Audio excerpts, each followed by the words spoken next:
اور بالکل جیسے وہ خود کہتی ہیں کہ جوتے پالش کرنے کا فن، تو اس میں تو مقابلہ چل رہا ہے بلاول میں اور مریم نواز میں. اب بلاول کو اگر وزیر اعظم بننا ہے اور پی ایم ایل این کی سیاست کو واپس کھڑے ہونا ہے، دیکھیں پی ٹی آئی کو اگر ڈیمیج کرنا ہے، عمران خان کو اگر ڈیمیج کرنا ہے تو وہ پیپلز پارٹی نہیں کر سکتی، فضل الرحمان بھی نہیں کر سکتے. ڈیمیج کرنے کا ایک ہی طریقہ ہے، وہ یہ ہے کہ پی ایم ایل این کو واپس کھڑا کیا جائے، کیونکہ پنجاب کے اندر پی ایم ایل این اگر کھڑی ہو جائے گی تو پی ٹی آئی فارغ ہو جائے گی. اب پنجاب میں پی ایم ایل این کو کھڑے ہونے کے لیے وکٹم کارڈ چاہیے، یا کوئی ایسی چیز چاہیے کہ جناب ہمارے ساتھ بڑی زیادتی ہوئی، دیکھو عمران خان نے پھر سازش کر دی، ہماری حکومت پیسے کما رہی تھی، آگے بڑھ رہی تھی، معیشت ٹھیک کر رہی تھی. حالانکہ ہر چیز کا اس وقت بیڑا غرق ہے. لیکن آپ اگر پی ایم ایل این کے منہ سے سنیں، وہ کہتے ہیں جی ملک ٹھیک ہونا شروع ہو گیا. بھئی ملک کے اندر مہنگائی پہلے سے زیادہ ہے، غربت پہلے سے زیادہ ہے، بے روزگاری پہلے سے زیادہ ہے، معیشت کی تباہی پہلے سے زیادہ ہے، سرمایہ کاری پہلے سے کم ہے، لا اینڈ آرڈر کی سچویشن پہلے سے زیادہ خراب ہے، لوگوں کا عدم اعتماد پاکستان کے اوپر زیادہ ہے، ہنرمند لوگ جو ہیں نوجوان وہ پاکستان چھوڑ کر پہلے سے زیادہ بڑی تعداد میں باہر جا رہے ہیں. ان ساری چیزوں کو آپ اکٹھا کرتے ہیں تو ایک بڑا ڈیزاسٹر ہے اس وقت جو پاکستان کے ساتھ ہوا، معاشی طور پہ، سماجی طور پہ، قانونی طور پہ اور اخلاقی نقطہ نظر سے بھی جو ان لوگوں نے کیا ہے. ایک بے چینی ہے پاکستان میں، گھٹن ہے. اب اگر پی ایم ایل این کا اقتدار ختم ہو جاتا ہے تو وہ ایک وکٹم کارڈ لے لیں گے، جناب دیکھیں ہمارے ساتھ زیادتی ہوگی، ہم تو ملک ٹھیک کرنے والے تھے، اور عمران خان صاحب کی مقبولیت نیچے آنے کا امکان پیدا ہو جائے گا. لیکن اس میں عمران خان صاحب کو منانا پڑے گا. اب اس کو کچھ لوگ کہہ رہے ہیں جی وہ ایک اور کارڈ ہے عمران خان کا، تو ایسی بات نہیں ہے. مجھے نہیں لگتا عمران خان صاحب اس بارے میں مانیں گے، لیکن یہ ایک آپشن ہے اور اس کے اوپر کام کیا جا رہا ہے. اور فضل الرحمان صاحب کو جا کے رانا ثناء اللہ صاحب بھی ملے ہیں اور وہ بھی یہ اسیسمنٹ کرنے گئے ہیں کہ اگر یہ ہو جائے تو کتنا اچھا ہو جائے کہ پی ایم ایل این کی حکومت گر جائے. کیسز تو انہوں نے اپنے سارے ختم کر لیے ہیں، اور پیپلز پارٹی کے ساتھ اگر پی ٹی آئی اقتدار میں آئے گی تو وہ جو بھی کرنا چاہتے ہیں وہ نہیں کر پائیں گے. یعنی وہ اگر این آر او 2 کو ختم کرنا چاہتے ہیں نہیں کر پائیں گے، پیپلز پارٹی نہیں ہونے دے گی، وہ بھی اس کے بینیفیشری ہے. اور بہت سارے کام جو پی ٹی آئی کرنا چاہتی ہے اقتدار میں آ کے، ان میں سے ایک کام بھی نہیں کر پائے گی، کیونکہ پاکستان پیپلز پارٹی صرف ایک فائدہ ہوگا پی ٹی آئی کو کہ ان کے ذرا کیسز نرم ہو جائیں گے، ایک فائدہ ہوگا ان کے نام ای سی ایل سے نکل جائیں گے، ایک فائدہ ہوگا ذرا پاکستان میں فریلی موو کریں گے، ایک فائدہ ہوگا ان کے جو ہے نا وہ قیدی ویدی باہر آ جائیں گے، اور عمران خان صاحب بھی ہو سکتا ہے کہ ان کے کیسز ختم ہو یا وہ باہر آ جائیں. لیکن اس کے علاوہ پاکستان کو اس کا کوئی فائدہ ایز سچ نہیں ہوگا. یہ چیزیں ایسے ہی چلیں گی اور ایسے ہی ٹائم پورا ہوگا، اور جب اگلا الیکشن ہوگا تو پی ایم ایل این دوبارہ ایک طاقت بن چکی ہوگی اور دوبارہ وہ مقابلے میں تگڑے طریقے سے آئے گی. اچھا اس کو یہاں روک لیتے ہیں. ایک اور خبر ہے اور وہ ہے جناب فارمیشن کمانڈر کانفرنس ہوئی ہے اس کے حوالے سے. وہاں پہ جو اعلامیہ آیا وہ یہ کہہ رہا ہے کہ حکومت بے لگام آزادی اظہار رائے کی آڑ میں زہر اگلنے اور تقسیم روکنے کے لیے سخت قوانین بنائے. یہ جی پاک فوج کا اعلامیہ آیا ہے. کور کمانڈر کانفرنس میں اسلام آباد احتجاج کے دوران پاک فوج کی تعیناتی پر پروپیگنڈا کی شدید الفاظ میں مذمت کی گئی اور حکومت سے مطالبہ کیا گیا کہ بے لگام غیر اخلاقی آزادی اظہار رائے کی آڑ میں زہر اگلنے، جھوٹ اور معاشرتی تقسیم کا بیج بونے کے خاتمے کے لیے سخت قوانین اور ضوابط بنا کر ان پر عمل درآمد کروایا جائے. اب یہ 84ویں فارمیشن کمانڈر کانفرنس ہوئی ہے جس میں corps commanders, principal staff officers اور پاک فوج کے تمام فارمیشن کمانڈرز نے شرکت کی ہے. اب اس کے اندر جو ہے نا وہ ایک دو چیزیں میں آپ کے سامنے رکھتا ہوں. ایک طرف تو یہ کہا جا رہا ہے کہ پاک فوج کے خلاف پروپیگنڈا ہو رہا ہے، ایون پاکستان کے مختلف لوگوں کی جانب سے اور اوورسیز پاکستانیوں کی جانب سے اور پاکستان کے اندر جو پاکستانی موجود ہیں ان کی جانب سے ایک کمپین یہ بھی لانچ کی گئی ہے کہ فوج کے زیر انتظام جتنے کاروبار چل رہے ہیں ان کی جو پروڈکٹس آتی ہیں ان کا بھی بائیکاٹ کر دیا جائے. اور اس کے اوپر میں دیکھ رہا ہوں کہ سوشل میڈیا پہ بہت تیزی سے یہ چیزیں ہو رہی ہیں اور کچھ لوگ اس کی مذمت کرنے کے لیے جب سامنے آئے تو مجھے اندازہ ہوا کہ اس کا امپیکٹ یا یہ مؤثر ہے تحریک، جس وجہ سے اس کے خلاف کچھ ریٹائر فوجی افسران بیانات بھی دے رہے ہیں یا وہ میدان میں اترے ہیں. اب معاملہ یہ ہے کہ جو سوشل میڈیا کے اوپر ایک پاکستان تحریک انصاف سے تعلق رکھنے والے لوگ ہیں وہ یہ کہتے ہیں کہ 26 نومبر کا جو قتل عام ہے اس کو وہ رینجر کے ساتھ، پیراملٹری فورسز کے ساتھ اور پاک فوج کی وہاں موجودگی کے ساتھ جوڑ کر دیکھتے ہیں. حالانکہ عمران خان صاحب کی بہن سے جب سوال کیا گیا بین الاقوامی میڈیا پہ کہ آپ کسے ذمہ دار سمجھتی ہیں جو 26 نومبر کو قتل عام ہوا، تو اس میں انہوں نے 3 لوگوں کے نام لیے، جس میں ایک آرمی چیف کا نام لیا، ایک وزیر داخلہ کا نام لیا اور ایک وزیر اعظم کا نام لیا. تو پاکستان تحریک انصاف کی جانب سے یا سوشل میڈیا کے اوپر جو صارفین ہیں ان کی جانب سے یہ بار بار کہا جاتا ہے کہ جناب یہ وہ جوڑ کر دیکھتے ہیں سیکورٹی فورسز کو، ایون ملٹری کو اس سارے یا پیراملٹری کو اس کے ساتھ، یہ جو کچھ بھی ہوا 26 نومبر کو. لیکن وہ کیوں جوڑ کر دیکھتے ہیں؟ لیکن یہ سارا ایلیگیشن، یہ سارا الزام، یہ سارا مدعا یا سارا بوجھ اس حکومت نے پہلے ہی اٹھا کر فوج کے کھاتے میں ڈال دیا تھا. آپ دیکھیں نا شہباز شریف کا سٹیٹمنٹ، ان کے جو صحافی ہیں قریبی ان کے سٹیٹمنٹس، پھر ان کا سیلیبریٹ کرنا کہ جیسے فوج آ گئی اب وہ ماریں گے، پھر ان کا یہ کہنا کہ دیکھتے ہی گولی مار دی جائے گی، فوج کو بلا لیا گیا ہے اور سب لوگ سمجھ جائیں، اس قسم کی جو باتیں کی گئیں. تو یہ معاملہ وہاں سے شروع ہوا. اگر اس کو ٹھیک کرنا ہے تو وہ سب سے پہلے وہ بندے گرفتار کیے جائیں جنہوں نے اس پروپیگنڈا کے اوپر سب سے پہلے کام شروع کیا تھا. ایک اور چیز ہے ناظرین، عمران خان صاحب پر فرد جرم عائد کر دی گئی ہے اور 119 دیگر ملزمان کے ساتھ یہ فرد جرم عائد ہوئی ہے GHQ حملہ کیس کے اندر. اب اس کی تفصیلات میں آپ کو کیا جاؤں، آپ کو سارا آئیڈیا ہے. عمران خان صاحب تو 9 مئی والے دن گرفتار تھے، اس کے بعد یہ سارا کچھ ہوا پاکستان میں. اب جب فرد جرم عائد کی گئی تو جب رہنما باہر نکل رہے تھے تو ان میں سے 4 لوگوں کو گرفتار کر لیا گیا اور باقی اور بھی بہت سارے ہیں، لیکن 4 اہم لوگ ہیں. عمر ایوب صاحب کو گرفتار کیا گیا، اپوزیشن لیڈر. راجہ بشارت سابق صوبائی وزیر ہیں، ان کو گرفتار کیا گیا. احمد چٹھا MN ان کو گرفتار کیا گیا. عظیم الدین عمران خان صاحب کے سٹاف کے اہم ممبر ہیں، ان کو بھی گرفتار کیا گیا. اچھا، ان لوگوں کے پاس جو ہے وہ اومنی بیل موجود تھی پشاور ہائی کورٹ کی، یعنی انہیں کسی بھی نامعلوم مقدمے میں گرفتار نہیں کیا جا سکتا اور زیادہ تر مقدمات میں ان کے پاس ضمانتیں تھیں. اب اس حوالے سے جو ہے وہ پاکستان تحریک انصاف نے بہت شور مچایا ہے، لیکن اب جب میں یہ ویلاگ ریکارڈ کر رہا ہوں تو اب تک کی اطلاع کے مطابق یہ لوگ پولیس کی حراست میں ہیں، انہیں گرفتار کر لیا گیا دیگر بہت سارے لوگوں کے ساتھ. عمران خان صاحب کو آج کیونکہ بہت سارے لوگ آئے تھے، 119 لوگوں کے اوپر فرد جرم عائد ہوئی تھی، تو زرتاج گل وزیر صاحبہ بھی تھیں اور بہت سارے اور رہنما تھے، مسرت جمشید چیمہ صاحبہ بھی تھیں، اور یہ سارے جن کے میں نے نام لیے یہ بھی تھے اور ان کے علاوہ اور لوگ بھی تھے. اب جب یہ سب لوگ وہاں پہ گئے تو ان کی عمران خان صاحب سے ملاقات بھی ہوئی. 70-80 لوگوں کو موقع ملا عمران خان صاحب کو دیکھنے کا، ان سے بات کرنے کا. تو میں نے ان میں سے چند لوگوں سے بات کی تو وہ تو بڑے جذبے میں آ گئے. یعنی وہ یہ کہہ رہے ہیں کہ ہم نے عمران خان کو دیکھا، ان کی باڈی لینگویج کو دیکھا، ان کی آواز اور ان کی بات سنی تو ہمیں سمجھ آئی کہ ہمارا لیڈر پوری طاقت کے ساتھ اور شدت کے ساتھ کھڑا ہے. اگر ہمیں کہیں پہ کوئی مایوسی تھی یا کسی جگہ پہ ہم تھوڑا سا بیک فٹ پہ ہو رہے تھے تو اب ہم نہیں ہوں گے. یعنی ہمیں عمران خان سے ملنے کے بعد ایک نئی انرجی اور ایک نئی طاقت ملی ہے. یہ پاکستان تحریک انصاف کے وہ لوگ جو عمران خان صاحب سے ملے ہیں انہوں نے باہر آ کر بتایا.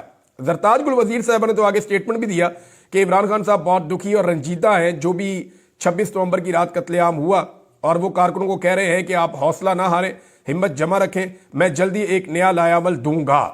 اب عمران خان صاحب کے آخری کارڈ کو لے کر سب لوگ یہ سٹیٹمنٹ دے رہے ہیں وہ آخری کارڈ کیا ہے. لیکن اس سے پہلے ایک اور ڈیولپمنٹ ہوئی پاکستان تحریک انصاف کی. عمران خان صاحب نے کمیٹی تبدیل کی ہے جناب مذاکرات کے حوالے سے. یعنی اگر حکومت کے ساتھ مذاکرات ہوں گے تو اس کے لیے ایک ڈیڈ لائن دے دی گئی ہے اور بیرسٹر گوہر کو پارٹی کے امور طے کرنے کے اختیارات واپس لے لیے گئے ہیں. یعنی یہ جو معاملات ہیں ان سے واپس لیے گئے ہیں خاص طور پہ مذاکرات کے حوالے سے. عمران خان نے اڈیالہ جیل میں عمر ایوب کو سیاسی حکمت عملی طے کرنے اور سیاسی فیصلے کرنے کا اختیار دے دیا ہے. دوسری جانب حکومت سے مذاکرات کے لیے کمیٹی قائم کر دی گئی ہے، جبکہ مطالبات کی منظوری کے لیے حکومت کو 12 دسمبر کی ڈیڈ لائن دی گئی ہے. ڈیڈ لائن کا مطلب آپ سمجھتے ہیں کہ 12 دسمبر کے بعد اگر حکومت مذاکرات نہیں کرتی اور معاملات کو کسی نہج پہ نہیں لے جاتی تو اس کے بعد پاکستان تحریک انصاف اگلی حکمت عملی کے تحت حکومت کے خلاف دوبارہ سے احتجاج کر سکتی ہے یا کوئی اور تحریک شروع کر سکتی ہے یا کوئی اور معاملہ نیا کھڑا کر سکتی ہے. اچھا، اڈیالہ جیل میں عمران خان سے شیخ رشید کی بھی ملاقات ہوئی، فواد چودھری صاحب کی بھی ملاقات ہوئی، شاہ محمود قریشی تھے، عمر ایوب تھے اور دیگر لوگ تھے، ان سب نے ملاقات کی. عمران خان نے شیخ رشید کو گلے لگایا، ان کو پیار کیا اور نے کہا کہ شیخ ہم اکٹھے ہیں. تو شیخ رشید احمد صاحب کے لیے جو ہے وہ بڑی ان کی قربانیوں کا عمران خان صاحب نے ان کی تعریف کی، جیسے انہوں نے تعریف کی تھی پرویز الہی کی قربانیوں کی. لیکن پرویز الہی صاحب کی حالت بہت خراب ہے، وہ ابھی کھل کر سیاست نہیں کر پا رہے اور ان کی میڈیکل ریزنز ہیں ان کی فیملی کے مطابق. تو اللہ کرے گا وہ ٹھیک ہو جائیں گے. پرویز الہی صاحب ہمت والے آدمی ہیں، انہوں نے بڑی مشکل جیل کاٹی ہے. میں جب جیل میں تھا تو میں نے وہاں لوگوں سے پوچھا تو انہوں نے بتایا کہ پرویز الہی نے بڑی مشکل جیل کاٹی اور بڑی تکالیف برداشت کی ہیں.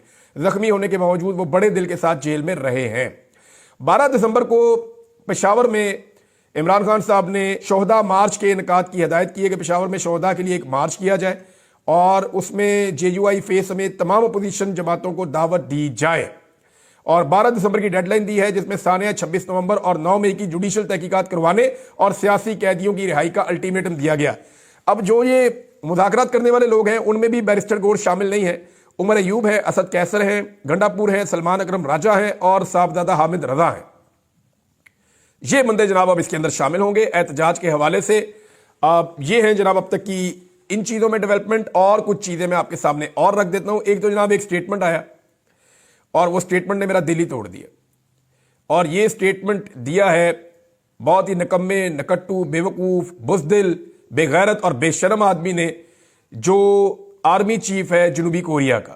جنوبی کوریا کے آرمی چیف نے جو ہے وہ ناک کٹوا کے رکھ دی ہے ملٹریز کی، اور اس نے کہا کہ ملک میں مارشل لاء کی کوشش کے معاملے پر جنوبی کوریا کے آرمی چیف نے استعفیٰ دینے کی پیشکش کر دی ہے. یہ علی تلونی صاحب نے جو ہے وہ اس کو ٹویٹ کیا ہے. ہم فوج کے پیشہ ورانہ کاموں میں ماہر ہیں اور ہم مارشل لاء یا فوجی حکومت میں ماہر نہیں ہیں. ملک نازک دور سے گزر رہا ہے اور یہ بے شرم کہہ رہا ہے کہ میں استعفیٰ دے رہا ہوں. کیسا بے غیرت آرمی چیف ہے.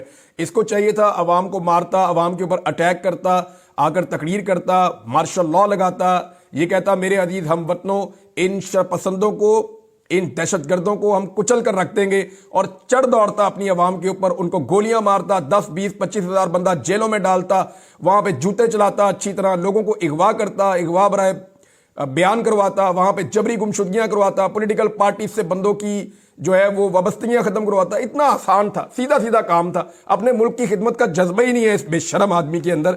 یہ جو جنوبی کوریا کا آرمی چیف ہے، اس کو شرم آنی چاہیے، اس کو سیکھنا چاہیے کہ کیسے کام کرتے ہیں. بہرحال اس آدمی نے استعفیٰ دینے کی پیشکش کر دی ہے، اور مجھے لگتا ہے کہ شاید اس کا استعفیٰ منظور بھی ہو جائے گا. اتنے کمزور آدمی کو کسی بھی ملک کا آرمی چیف نہیں ہونا چاہیے. ناظرین، پشتون بھائیوں کے حق کے اندر جو ہے وہ خیبر پختونخوا کے جو لوگ ہیں وہاں پہ اسلام آباد میں جو ان کے ساتھ ظلم اور زیادتی کی ہے پولیس نے، یعنی انتہا کر دی ہے. جس کا چہرہ سفید ہے، جب دکھائی دیتا ہے کہ یہ پشتون ہے، اس کا چہرہ ویسا ہے، اس کا پہناوا ویسا ہے، یہ چلتا پشتونوں کی طرح ہے. پٹھان تو پھر پہچانا جاتا ہے نا، پتہ چلتا ہے اس کا. پٹھان پیدل چلتا ہوا جا رہا ہوا، پیچھے سے دیکھ کے پہچانتے ہیں کہ پٹھان ہے. دور سے چلتا ہوا آ رہا ہو، آپ کو پتہ چلتا ہے پٹھان ہے. اس کی ایک الگ چال ہے، ایک الگ ڈھال ہے، ایک الگ پہناوا ہے، ایک الگ انداز ہے اس کا. پھر پٹھان دکھتے بھی تھوڑا الگ ہے. تو ہمارے جو پشتون بھائی ہیں جو اسلام آباد میں بیچارے نوکریاں کر رہے تھے، کام کر رہے تھے، وہاں پہ ان کا آنا جانا تھا کاروبار کے لیے، بڑے محنتی لوگ ہیں. تو انہیں پکڑ پکڑ کے پولیس نے وہ ذلت اور وہ رسوائی ان کو دی ہے، اور اتنا ان کو پریشان کیا ہے کہ اس کے بعد جو ہے وہ سب لوگ سراپا احتجاج ہے. جماعت اسلامی نے بھی اب اس کے لیے آواز اٹھائی ہے، اور وہ کوئی ایک پریس کانفرنس بھی کر رہے ہیں آج کے دن کے اندر، غالباً انہوں نے کی بھی ہے. اور باقی ساری پارٹیاں بھی آواز اٹھا رہی ہیں. ابھی وہاں پہ جو ہے وکلا نے اسلام آباد میں ایک مارچ کیا ہے پشتون بھائیوں کے حق میں، تو ان کا بہت شکریہ، ہم ان کے شکر گزار ہیں. اب پورا پاکستان جو ہے وہ ایک ہے، اور پاکستان کے ہر شہری کی وہی عزت ہونی چاہیے جو باقیوں کی ہے. ایسا نہیں ہو سکتا کہ اسلام آباد آنے والے کسی ایک خطے کے لوگ، اس سے پہلے وہ بلوچستان کی ہماری بہنیں بیٹیاں آئی تھیں، ان کو ٹھنڈے پانی کے ساتھ تکلیف دی گئی، انہیں ٹارچر کیا گیا، انہیں مارا گیا، ان سے بستر چھین لیے گئے، انہیں سرد راتوں میں کھلے آسمان تلے رہنے پر مجبور کیا گیا. کتنی زیادتی تھی. اور جب ان کے سامنے ایک اور سپانسرڈ کیمپ لگایا گیا تو اس کیمپ کے اندر کس طرح سے فیسیلیٹیٹ کیا گیا، بڑے بڑے ہیٹرز لگائے گئے، سب کو فیسیلیٹیز دی گئیں، لیکن وہاں بیٹھنے والا کوئی نہیں تھا. تو یہ زیادتی اسلام آباد کے اندر جب ہوتی ہے چھوٹے صوبوں کے لوگوں سے، تو لوگ اس کو دل کے اندر رکھتے ہیں، انہیں تکلیف ہوتی ہے ان چیزوں سے. آزاد کشمیر کی صورتحال میں آپ کو ناظرین اگلے ویلاگ میں رپورٹ کروں گا، لیکن مریم نواز نے پھر سے ایک عجیب و غریب سٹیٹمنٹ دے دیا. ہر تھوڑے دن بعد جب تھوڑا سا معاملہ لوگ بھولنے لگتے ہیں، کوئی نہ کوئی بونگی مار کے ساری اپنی پارٹی کا، اپنے خاندان کا بیڑا غرق کر لیتی ہیں. اب سٹیٹمنٹ یہ دے دیا کہ دل سے پاکستانی ہوں، پاکستانی برانڈ استعمال کرتی ہوں.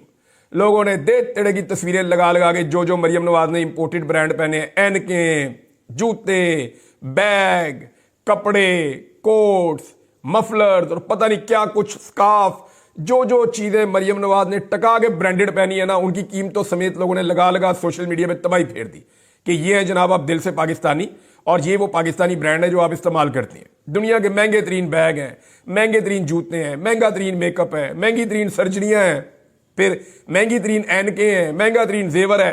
ہر چیز امپورٹڈ استعمال کرنی، باہر کی، اور کہنا جی میں دل سے پاکستانی ہوں، پاکستانی برانڈ استعمال کرتی ہوں. یہ اس باپ کی بیٹی ہیں جنہوں نے ساری زندگی امپورٹڈ ٹائیاں اور 3 پیس پہن کے گوروں کے سامنے ہاتھ باندھ کے جو ہے وہ زندگی گزاری ہے. یعنی یہ برانڈ پاکستان تو پھر عمران خان ہوا نا. اگر کوئی واحد پاکستان کا برانڈ ہے تو وہ عمران خان ہے.